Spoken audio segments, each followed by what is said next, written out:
come to see me. Oh. My name is Charlotte Birdsall. I'm so happy you're all here. I was actually, well, I'm not really prepared. I was writing a letter to my friend Tom Cook, who is writing a book about Palmyra. All the buildings, the history of it, and of course I'm in it. And I thought maybe I could write a little something that was interesting that Palmyra has never seen. It was about my friend Anna Woodard. She was, quite eccentric like myself, so perhaps that's why we got along so well. She put me in charge of her funeral. And what I had to do, I had to be in charge of everything, make sure everything was according to how she wanted it.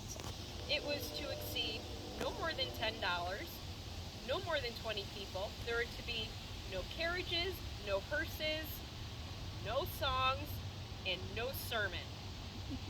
Reverend Horan Seaton led a little prayer, and then we all had to walk behind the black casket with little handles on it that were carried by 4 strong young men that she had set aside 4 or 5 gold pieces for carrying it.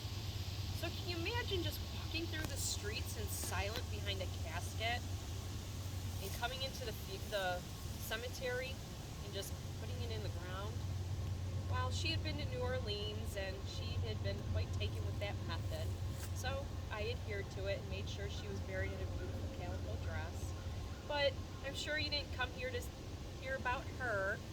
I'll tell you a little bit about myself. I was born and raised in this beautiful, fine community of Palmyra. My parents were among one of the first settlers here in Palmyra.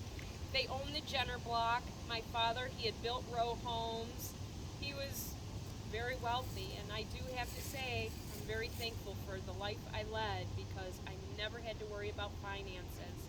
I died in 1936, and that was a terrible time, but I did all right. And I married a wonderful man, Henry. We had no children. It was sad, but it was all right. But I really like the legacy that I have left behind because that allowed me the freedom to help with the women's movement. I wasn't a Susan B. Anthony by any means, but I did quite well and did my part. And I was also what I call a silent abolitionist.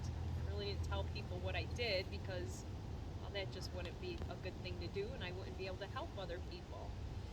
But what I really like is that there's 2 streets named after me, Charlotte and Birdsall.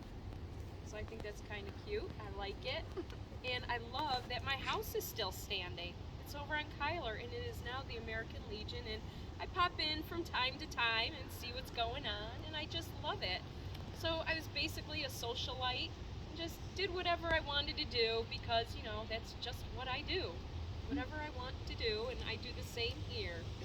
So, you know what? Usually I would have some treats. I don't have my favorite ones, but there's a new candy bar that just came out. And I eat these little things. They're called Hershey's. I eat them all the time. They're brand new. They're only 2 cents. I think it's pretty affordable. But if you all want a candy bar, feel free. Oh, I'll pass it around. Yeah. You'll love it. It just came out, huh? It just came out. My favorite too. There's voting. We vote for you. It's a lot, but they made it so it can be affordable for everybody. And look at all the candy I bought. My goodness, were you friends with Mr. Hershey at all? I'm gonna be. I'm gonna be. Oh my goodness. I'm thinking maybe I should buy stock in it. Yes. Oh my. I just got one. Thank you. Okay. Well, thank you, Charlotte. That was wonderful. Well, thank you for visiting me. I never get visitors and I love it. So please come back and visit me sometime. Sure will.